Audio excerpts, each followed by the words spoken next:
Poštovani gledalci, dobrodošli u još jedno izdanje emisije Granice istoka. Ja sam Harun Karčić. Crnomorska regija postaje jedna od najvažnijih u svjetskoj politici i ekonomiji. U posljednje 2 decenije geopolitička situacija u toj regiji značajno se zakomplikovala. Tu se nalaze sve 4 nepriznate ili djelomično priznate države na postsovjetskom prostoru.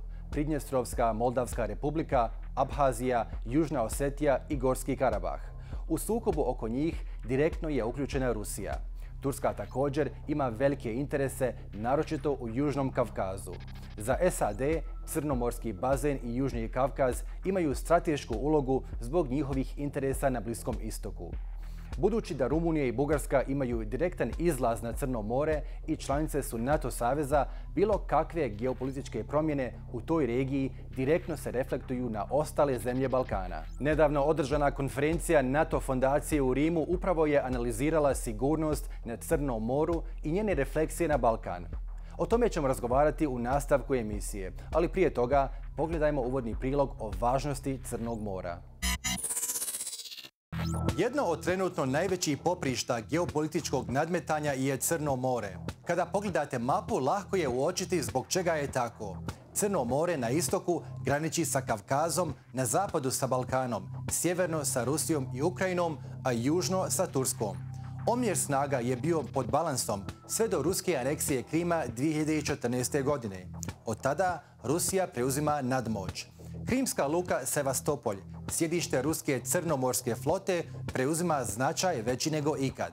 Za razliku od drugih luka na sjeveru Rusije, koje zalede tokom zime, luka Sevastopolj se može koristiti tokom cijele godine i pruža izlaz na toplo Egejsko more i Sredozemno more. Rusija je militarizirala Krim tako što je drastično povećala broj ratnih brodova i podmornica stacioniranih u Sevastopolju. Također je postavila brojne radare, raketne sisteme S-400, Pancir S-1 i kalibar krstareće rakete i proširila zračne baze u kojima je stacionirala borbene avione Suhoj 27 i MiG-29 i dalekometne strateške bombardere Tupoljev 95 i Tupoljev 160. Sa Krima Moskva patrolira i istočni Mediteran te šalje pojačanje režimu Bašara el-Asada u Siriji i generalu Halifi Haftaru u Libiji. Ovakva militarizacija zabrinjava susjedne zemlje, naročito Ukrajinu, Rumuniju i Tursku. Gubitkom Krima, Ukrajina je izgubila pristup i pravo na eksploataciju nad blizu 80% potencijalnih nalazišta nafte i plina koja se nalaze na dnu Crnog mora, jer je to pripalo Rusiji. Rusija je također proširila svoju ekskluzivnu ekonomsku zonu za čak 200 nautičkih milja. Stručnjaci procjenjuju da se u blizini Krima i Azovskog mora nalaze 100 milijuna kubnih metara nafte i plina koji sada pripadaju Rusiji. Crno more je važno i zbog trgovine. Ogroman dio ruskog izvoza, naročito nafta i žito, odvija se iz luke Novorossijsk. Centralnoazijske zemlje poput Kazahstana i Uzbekistana, koje nemaju izlaz na more, ovise o istoj luci kako bi izvozili svoje proizvode. Pojedine balkanske zemlje poput Bugarske uvoze i izvoze čak 80% svojih proizvoda Crnim morem. Govoreći o energetici, Rusija izvozi i plin kroz Crno more. Turski tok i plavi tok su postavljeni na dno Crnog mora i transportuju ruski plin prema Turskoj i Bugarskoj i drugim balkanskim zemljama. Kontrola nad Crnim morem također omogućava Rusiji da kontroliše Kerčanski moreuz i ulaz u Azovsko more, koje je sada de facto pretvoreno u unutarnje rusko jezero. Ulazak u Crno more je regulisan konvencijom iz Montreuxa 1936. godine. Na osnovu te konvencije Turska dozvoljava civilnim brodovima prolaz kroz Bosfor i Dardanele. Međutim, kada je riječ o vojnim brodovima, postoje ograničenja po pitanju veličine i težine brodova. Samo države koje imaju izlaz na Crno more mogu neograničeno ploviti njime, dok se vojni brodovi, primjera radi Sjedinjenih Američkih Država, moraju najaviti 2 sedmice unaprijed i ne smiju se zadržati duže od 3 sedmice u Crnom moru. Ta konvencija dodatno otežava napore NATO saveza da balansira rusko vojno prisustvo u Crnom moru. Idemo sada do Rima gdje se nalazi Solomon Passy, bivši ministar vanjskih poslova Bugarske. Mr. Passy, hello and welcome to the Al Jazeera Balkans channel. Now let me begin by asking you, quite a number of Russian analysts will say that the Balkans are too far away and of no strategic importance to Moscow. Yet we have seen continuous Russian malign influence in the Western Balkans over the last couple of years. How do you think the Balkan region is viewed by the Kremlin, and why does Moscow continue to vie for political influence among Balkan states that have already joined the EU and NATO? Well, I wouldn't say that the Balkans are too far or are considered to be too far by Moscow. On the contrary, in Russian history, they have always been interested in both Balkans and Black Sea, including the Straits. So, and Bulgaria is a country which makes the connection between Russia and the Balkans much shorter. Actually, we as Bulgaria exported to Russia three important things. We exported the religion, the Orthodox religion. We exported the language, and and we exported the alphabet. And as there is no unpunished good, we are in the situation in which the influence of Russia is much stronger on the Balkans than on many other places on the earth. Why do you think why are we witnessing a renewed interest of Russia in this region? There are two important facts. One is that Russia has not departed from her ambition to be great power, and the second thing is, but this is also ambition to many other, including democratic countries. This is not a shame. But the other thing is that the leader of Russia, Mr. Putin, wants to be leader for life, and this, to a great extent, dictates his own behavior as the leader of this great country. Right. Now, how would you describe Bulgaria's relations with Moscow? And what is the general perception of Russia among ordinary Bulgarians? The relations are, I would say, pragmatic. They're not intimate, they're pragmatic. We have trade relations with Russia, but Russia is is meddling in the internal life of Bulgaria, as she is doing this in many other Balkan countries. And we're not very far from the moment when, after the revolution in Russia, creating the Soviet Union 104 years ago, when Russia was trying to introduce communism in the United States. So this is not a new politics. We're used to it, and we have our mechanisms to counter it. Russia is paying many parties around the Balkans and elsewhere in order to prevent number of countries, the respective countries, not to join the European Union and not to join NATO.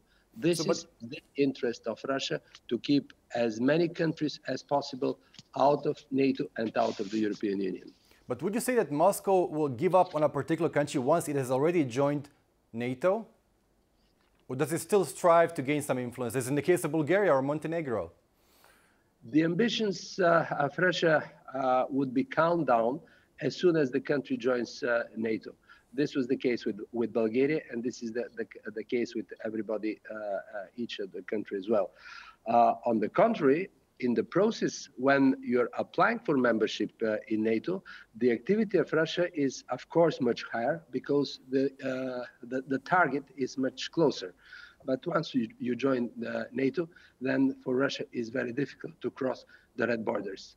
Now, moving on to the Black Sea, what is Turkey's position vis-à-vis the Black Sea, and how is Turkey managed to balance its relations vis-à-vis Moscow and its NATO friends and allies? Speaking of the Black Sea, we are 6 littoral countries to the Black Sea. 3 of them, Georgia, Ukraine, and Moldova, are not members of NATO, and each of these countries have territories which are de facto occupied by Russia. The 3 other countries, Turkey, Bulgaria, and Romania, are members of NATO, and they feel relatively secure because of this. Having said that, I would underline, however, that the armaments in the Black Sea are over the 90% Russian. So we need balance of armaments in the Black Sea, which to calm down the appetite of Russia and to pacify the region. We need a NATO-sponsored naval base in the Black Sea in order to guarantee sort of balance of military power in this region. But if the Montreux Convention constrains NATO's presence in the Black Sea, then what is to be done? I mean, do you see greater cooperation between Bulgaria, Romania, and Turkey? Montreux Convention is a very old document. It was created in the 30s, far before the end, even the beginning of the Second World War, far before the creation of NATO, far before the creation of the Warsaw Pact, far before the dissolution of the Warsaw Pact, far before the enlargement of NATO, etc., etc., etc. So this treaty needs update. It needs update to permit a real balance of power in the region. Otherwise, this Montreux Convention was invented to create balance between what was then Soviet Union and what was then Turkey. Today, both countries are very different from what they were in the 30s. Now, and finally, what do you think are Moscow's end goals so far as the Black Sea is concerned? Will it strive to convert the Black Sea into its own, into a Russian lake, so to speak? For sure, Russia wants to keep full or maximal control over the Black Sea region, including to have a free access to the straits. Russia will be fighting for Georgia not to join NATO, for Moldova to be a neutral country, and for Ukraine to not to join NATO as well. This is, so to say, the interest of Kremlin, which I wouldn't say is the interest of the Russian people. There is a big difference at this moment between the interest of a country and the interest of the leader of the country. If we speak about a democratic country, take, for example, Bulgaria, the United States, UK, France, etc., etc. Normally, the interest of the elected leader coincides with the interest of his country or her country. Right. In the case of dictatorships, this does not go like this. There is a departing between the interest of the leader and the interest of the country. And of course, we would like to keep excellent relations with the country in the hope of electing one day democratically a democratic leader. Right. Mr. Solomon Passy, it was a pleasure speaking to you. Thank you so much once again. U brojnim zemljama Crnomorske regije Rusija vodi hibridne ratove kako bi ostvarila svoje geopolitičke ciljeve. Šta je zapravo hibridni rat i kako se vodi, pojašnjavamo u grafici koja slijedi.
Idemo ponovo do Rima gdje se nalazi ambasador Alessandro Minuto-Rizzo, bivši generalni sekretar NATO saveza i trenutno predsjednik koleđa za odbrambene studije NATO saveza u Rimu. Mr. Ambassador, hello and welcome to the Al Jazeera Balkans channel. Now, you're currently attending a conference on the Black Sea and Balkan perspectives, a strategic region. Why is the Black Sea and why is the Balkan region of strategic importance to the NATO coalition? Well, first of all, I would not say that NATO is a coalition. It is an alliance. It is slightly different. But anyway, this is just, words. Well, the Balkan region is important because the Balkan region means stability. It means to complete the European project, to complete the Euro-Atlantic community, because you know very well, because you are speaking from Sarajevo, after the collapse of the former Yugoslavia, a lot of unrest and fragmentation took place in the Balkans. And NATO had to enter into the region to try to support a peaceful process. And, starting with Bosnia, because the United Nations were unable to stop the conflict that, I don't want to go into that because you know perfectly well what I'm talking about. But certainly we think that NATO had a very, positive impact because in the end, we have these agreements in Dayton, which I know they are far from being perfect, but they stopped the war, they stopped the killing. And anyway, you are living now in Bosnia-Herzegovina in a peaceful way. Which seemed to be impossible at that time. So then after that, NATO was obliged to intervene in Kosovo because of the policy of the Serbian government of that time, Slobodan Milosevic, they were really oppressing the minority there. And so in the end, it was a very difficult decision to be taken. In the end, we were obliged to go to an air campaign to oblige people in Belgrade to change the course of events. Right, but would you say that after NATO's initial interventions in Bosnia and in Kosovo, it has somehow forgotten the Balkan region for a while, and it is now making a comeback once again? Why has NATO realized the importance of the Balkan region now? Is it worried about increasing Russian and Chinese geopolitical influence in this part of Europe? It's also because of that, I think. You're right, in a way. It's also because of that. There was a certain fatigue, let's be honest. Right. After the intervention in Bosnia, because you see things from your point of view, which I understand, but if you see this thing from our point of view, it was not an easy decision. It was not an easy thing to keep forces for many years, to be obliged to use force. We are civilized countries. We don't like that. So that was one part of the thing. Then the Kosovo issue has been a bloody one, has been a very unfortunate way to say when. So, our public opinion said, well, okay, now, we did what it was impossible not to do. Let's stop for a moment. And in fact, there was a certain fatigue. And in fact, they had been a little bit forgotten in a way, not completely. Now, of course, time has passed and we see an international situation which is changing. It's very clear to everybody in the world by the information. And of course, we see also external powers like China, like Russia, like perhaps some Arab countries, I don't know exactly, they want to have a role in the Balkans, which we don't think it would be positive in the sense that it would not support what we think that is the priority in your area. To my mind, the priority in your area is cooperation, regional cooperation, avoid fragmentation, the use of the rule of law, internal reform, and in the end, full integration into Europe and the Euro-Atlantic institution, which means European Union and NATO. That's right. The way ahead for your countries. Okay. Yeah, speaking of the Balkan region, it's closely connected with the Black Sea. Now, the Black Sea over the past couple of years has been becoming a central locus of competition between Russia and Turkey to a certain extent, but also its NATO allies. Why I mean, why has the Black Sea suddenly become of such strategic importance? Well, you know, it has become more strategically important because let's start from the beginning, if you like. You know, we had the Cold War, and at the end of the Cold War, there was the dissolution of the Soviet Union. And the dissolution of Soviet Union meant what? It meant independence for Ukraine, independence for Moldova, independence for Georgia, Azerbaijan, Armenia, and all that. So it changed completely the balance in the Black Sea. And we know that the Black Sea has always been important for Russia because this is the door, if you like, to the warm waters of the Mediterranean. So it is a very, from their point of view, it's a very strategic importance. But how will NATO counterbalance Russian activities in the Black Sea? I mean, you'll have to rely a lot on Turkey, Romania, and Bulgaria. However, Turkey's relations with NATO have not been the coziest over the past couple of years. Well, you know, there is one thing to be said about that. You are right when you say that the Black Sea is more important than in the past. It has become more strategically important. You have a Russian activity, which is very relevant there. At the same time, we are not really in a Cold War. I mean, you know, let's be honest, also clear on that, you know. So we don't need a NATO action to counter anything. What we want, the respect of international law, international waters, independence of everybody, the right for every government to decide its own destiny. That's what we want to do. We don't want to, you know, to confront Russia as such. This is not our purpose. Right, but how far is NATO willing to go so far as Ukraine's accession and Georgia's accession to the alliance is concerned? Sorry, what you say? How far is the NATO alliance willing to go when it comes to possibilities of Ukraine and Georgia joining the alliance? I mean, are you afraid of a Russian backlash should Ukraine or Georgia join the alliance? Okay, so this is, you know, an important question that you ask. Let's be clear on that. The official position that NATO countries, before NATO as an organization, always had is that each government is sovereign. So every government has the right to decide what it wants to do. So if Ukraine wants to become a NATO member, we have to examine that seriously.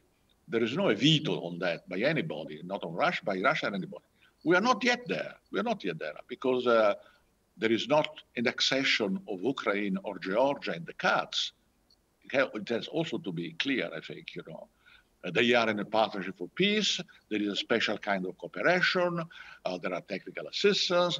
There are many things, but we are not talking at this moment. There is not a process of accession of Ukraine and Georgia. So I don't know how it will develop over the years, but we are not yet there.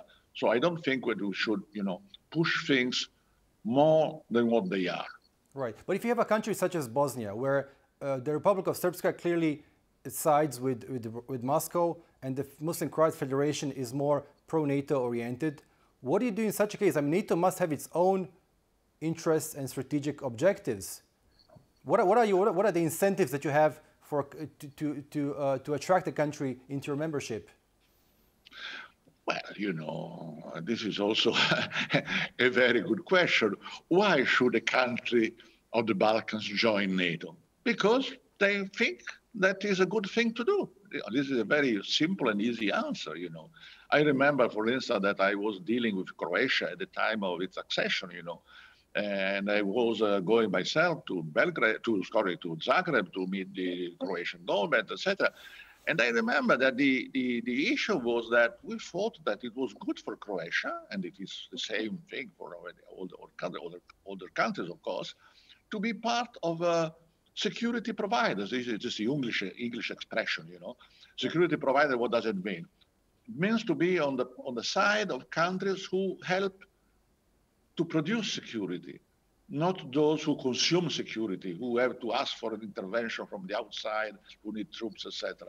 So if a country like Montenegro, like North Macedonia, like Albania, they join NATO, they are on the side of a large group of countries where you have parliamentary democracy, the rule of law, more or less open markets. I mean, of course, it is not perfect. I mean, let's be honest, you know, but it's certainly much better than it was before. Right, Mr. Ambassador Alessandro Minuto-Rizzo, it was a pleasure speaking to you. Thank you so much for your time. Thank you to you for your questions. They're very interesting questions. Good luck to you. Thank you so much. To Al Jazeera Balkans. Otkriće novih izvora energenata u Crnom moru povećalo je zanimanje vodećih svjetskih sila, ali i velikih korporacija. SAD aktivno podržavaju ulazak Gruzije i Ukrajine u NATO i žele veće prisustvo u tom regionu. Rusija, sa druge strane, smatra da je to najveća prijetnja za njezinu nacionalnu sigurnost i pruža veliki otpor. Turska ima vlastite interese koji nisu nužno u skladu sa interesima NATO saveza i nastoji krojiti vlastitu vanjsku i sigurnosnu politiku. Poštovani gledalci, bilo je to sve u ovom izdanju emisije Granice istoka. Ako ste propustili bilo koji dio, emisiju možete pogledati na našoj web stranici balkans.aljazeera.net. Hvala na pažnji.